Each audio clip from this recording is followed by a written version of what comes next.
ब्रेकनंतर 0 आवरमध्ये पुन्हा एकदा स्वागत। आता वळूयात दुसऱ्या विषयाकडे।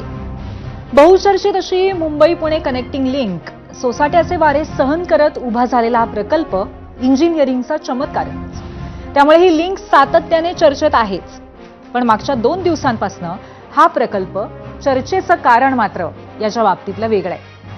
धोधो पावसामध्ये 100 टनाचा दगड या प्रकल्पाच्या बोगद्यावरती कोसळला आणि त्यातून या कनेक्टिंग लिंक बोगद्याच्या कमानीला भगदाड पडलं, हे तुम्ही सर्वांनी एबीपी माझावर बघितलंच आहे। आता पावसाने विश्रांती घेतली आहे, कनेक्टिंग लिंक सुद्धा सुरू झाली आहे, पण या कनेक्टिंग लिंकवर होणाऱ्या राजकीय आरोप प्रत्यारोपांची बरसात काही थांबत नाहीये। या आरोपांची कोसळधार आज दिवसभर राज्याच्या राजकारणामध्ये सुरू होती। तिकडे कनेक्टिंग लिंक सुरळीत झाली आहे, गाड्या 100च्या वेगाने त्यावर पुन्हा राहू लागल्या आहेत, पण भर पावसात झालेल्या अपघाताचे आफ्टरशॉक्स राज्याच्या राजकारणाला अजूनही बसतायत। आज कारण ठरलं याविषयी मुख्यमंत्र्यांनी काल विधानसभेत दिलेल्या निवेदनाचं। त्यावरून टीका करताना राज ठाकरे यांनी मुख्यमंत्र्यांचा चक्क एकेरीत उल्लेख केला। संजय राऊत यांनी सुद्धा या विषयावरनं आज टीका केली आणि त्यानंतर त्यावर स्वाभाविकपणे सत्ताधाऱ्यांकडूनही उत्तर आलं। हा झाला कनेक्टिंग लिंकचा विषय। या व्यतिरिक्त वळूयात शरद पवार आणि संजय राऊत यांच्या मैत्रीतल्या नाराजी नाट्याकडे। हे नाराजी नाट्य नेमकं काय हा प्रश्न तुम्हाला पडलाच असेल। तर या विषयाला सुरुवात झाली ती शरद पवार यांच्या विधान भवनात एकनाथ शिंदेंच्या भेटीपासून। या भेटीमुळे शरद पवारांना गुरुसमान मानणारे संजय राऊत आज कमालीचे अस्वस्थ आणि नाराज झाले। त्याच अस्वस्थतेतनं त्यांनी थेट शरद पवारांच्या विश्वासार्हतेवरच शंका घेतली। त्यावर राष्ट्रवादी काँग्रेस शरद पवार पक्षाच्या नेत्यांसह सत्ताधारी नेत्यांनीही उत्तरं दिली। तर उपमुख्यमंत्री एकनाथ शिंदे यांनी खास शैलीत राऊत यांना शब्दबाणही मारले। हे असं राजकारण आज दिवसभर चांगलंच गाजलंय। त्यामुळे आपला आजचा दुसरा प्रश्न सुद्धा यावरच आहे, तो पाहण्यासाठी जाऊयात पोल सेंटरला।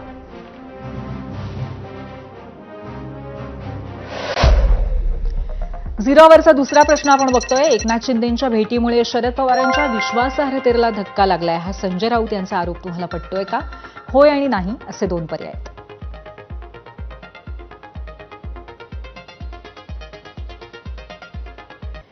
आता पुन्हा एकदा 1,500 कोटी रुपयांच्या कनेक्टिंग लिंककडे वळूयात, कारण हा प्रकल्प सर्वार्थाने वेगळा आहे। सोमवारी धोधो पाऊस सुरू असताना प्रकल्पावरती 100 टनाचा दगड कोसळला आणि पुढे काय काय झालं आणि 18 तासात तो मार्ग सुरळीत कसा सुरू झाला हे आपण एबीपी माझावरती बघितलंच आहे। पण मुख्य वाद आणि टीका टिप्पण्या सुरू झाल्या त्या मुख्यमंत्री देवेंद्र फडणवीस यांनी याविषयी विधानसभेत केलेल्या टीकेनंतर। त्यामुळे आधी मुख्यमंत्री याविषयी नेमकं काय म्हणाले ते आपण पाहूया। अनेकांनी सांगितलं बोगदा होता म्हणून आम्हाला त्या ठिकाणी आम्ही वाचलो, पण लगेच पाणी पडतंय आणि असे व्हिज्युअल दाखवणं सुरू केलं की जसं काही कनेक्टिंग लिंकच तुटली। आणि काही लोक ज्यांना तोंडखुरी आहे, आमचा विदर्भातला शब्द आहे,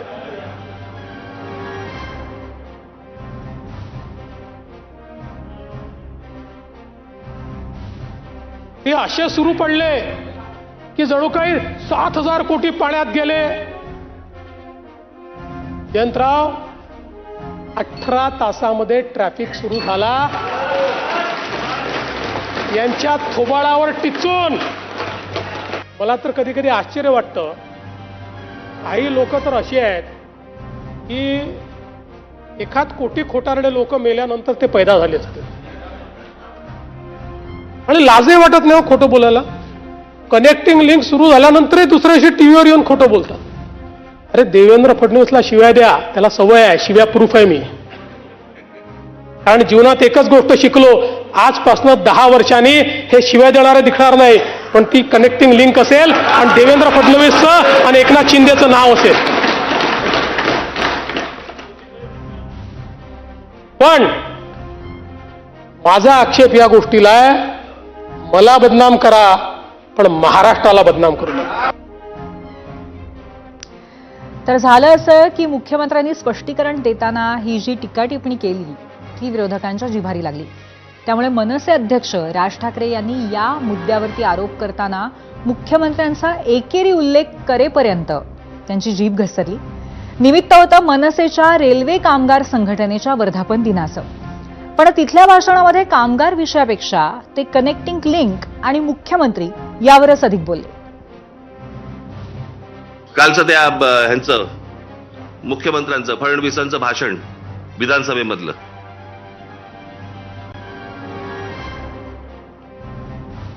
ते काय ते कुठलं मिसिंग लिंक वरती म्हणे ते काय कोसळला, खांब कोसळला आणि पाणी सगळीकडनं येतंय, त्याचं म्हणे राजकारण करू नका. अरे वा, त्याच्यावर बोललं की राजकारण. मग इतकी वर्ष आपण काय करत होतात? दुसऱ्यांच्या सरकार जेव्हा होती दुसऱ्यांची, त्यावेळेला तुम्ही काय करत होतात? त्यावेळेला जी आंदोलनं झाली ते राजकारण नव्हतं. स्वतःच्या अंगाशी आल्यावरती ते राजकारण, विरोधकांचं राजकारण, असं कसं होईल? आणि काय म्हणतायत म्हणे, एक वेळ मला बोला पण महाराष्ट्राचा अपमान मी सहन करणार नाही. वा रे वा, लोक त्या मिसिंग लिंक बद्दलच बोलतायत, महाराष्ट्राचा कुठे अपमान करतायत? पण ते काय सगळं घेऊन जायचं, म्हणजे ते वरपासून खालपर्यंत आता काय सवय लागली आहे? केंद्र सरकारच्या कुठच्या गोष्टींबद्दल बोललं की तुम्ही देशविरोधी. आता केंद्र सरकारची कामं आहेत ती, त्याच्यात देशाचा काय संबंध? आता मिसिंग लिंक बद्दल बोललं तर याच्यात महाराष्ट्राचा अपमान कुठे आला? लोकांनी प्रश्नही नाही विचारायचे. काय झालंय ते, इतके दिवस जे मोबाईल फोनवरनं विरोधकांना जे करत होते ना, शिव्या घाल, वाटेल ते बोल, हे जे सगळे त्यांच्या ठेवलेल्या टीम्स आहेत ना, हे जे सगळं सुरू होतं ना, ते आता अंगलट आलंय. आता यांच्या दामदुपटीने ह्यांच्या अंगावरती येत आहे आणि त्याच्यामुळे लागले आता त्रास व्हायला लागला त्याचा. आपणच सुरू केल्यात त्या गोष्टी.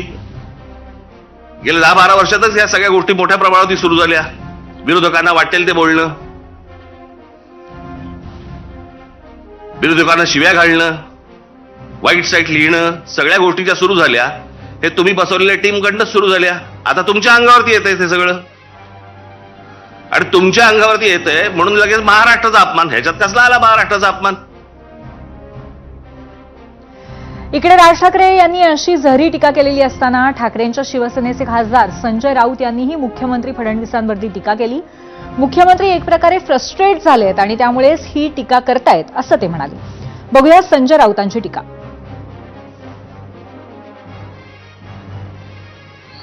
मिस्टर फडणवीस यांना वैफल्य आलंय, फ्रस्ट्रेशन आलंय, निराश आहे, ते गोंधळलेले आहे आणि त्याच्यामुळे जितके दिवस आपण या महाराष्ट्रात मुख्यमंत्रीपदी राहतोय तितके दिवस ते फावडे घेऊन बसलेले आहेत. बस पैसे काढायचे ठेकेदारांकडून. काल ज्या पद्धतीनं त्यांनी महाराष्ट्राच्या जनतेला कुत्रे, भाडेके, तट्टू, पत्रकारांनाही त्याने म्हटलेलं आहे, खरं म्हणजे तुमच्या राज्यामध्ये रोज खून, मारामाऱ्या, हत्या, बलात्कार होत आहेत, ही राज्याची बदनामी नाही का? आणि संजय राऊतांच्या फ्रस्ट्रेशन या वाक्याची आदित्य ठाकरे यांनी सुद्धा ओढली. ऐकूया. 2-2.25 तास जे ते भाषण खेचलं, खूप थापा मारल्या, पण त्यांचं फ्रस्ट्रेशन हे दिसायला लागलेलं आहे. काय खूप वेळा काय होतं, arrogance is a sign of frustration, हे जे आपण बोलतो, हे काल जिवंत उदाहरण याचं मुख्यमंत्री महोदय. मी या मागच्या आठवड्यात पण सांगितलं की कदाचित हे शेवटचं अधिवेशन त्यांचं मुख्यमंत्री म्हणून आहे. कदाचित त्यांना दिल्लीत कॅबिनेट मंत्री म्हणून खेचलं जाईल, जोर जबरदस्तीने खेचलं जाईल. शिवराज सिंग चौहानानं कसं खेचलं तसं खेचलं जाईल. पण ते फ्रस्ट्रेशन आता लोकांवर काढतायत, महाराष्ट्राच्या जनतेवर काढतायत. आता विरोधकांनी अशी टीका केल्यानंतर सत्ताधारी आमदार तातडीने मुख्यमंत्र्यांच्या बचावासाठी धावून आले. शिवसेनेचे आमदार असलेले मंत्री शंभूराज देसाई यांनी सर्वात पहिला बचाव केला. या प्रकल्पावरती नाहक शंका घेतली जाते. अपघाताचं प्रमाण आणि वेळ वाचावा म्हणून हा प्रकल्प असल्याचं त्यांनी स्पष्ट केलं.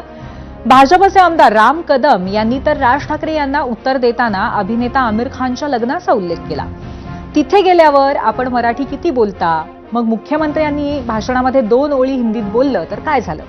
मुख्यमंत्री देवेंद्रजी यांची ओळखच इन्फ्रामॅन अशी झाली आहे.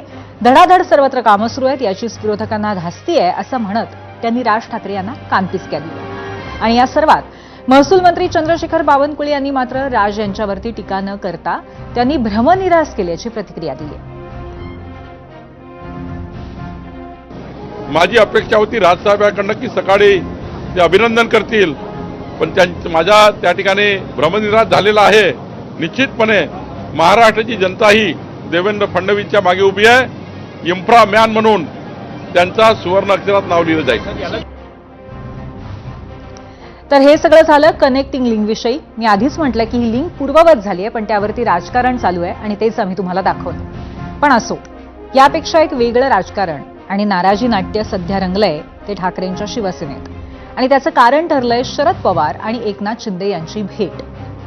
विधिमंडळ अधिवेशनादरम्यान 30 वर्षांनी विधान भवनामध्ये पोहोचलेल्या शरद पवार यांनी उपमुख्यमंत्री एकनाथ शिंदे यांची भेट घेतली.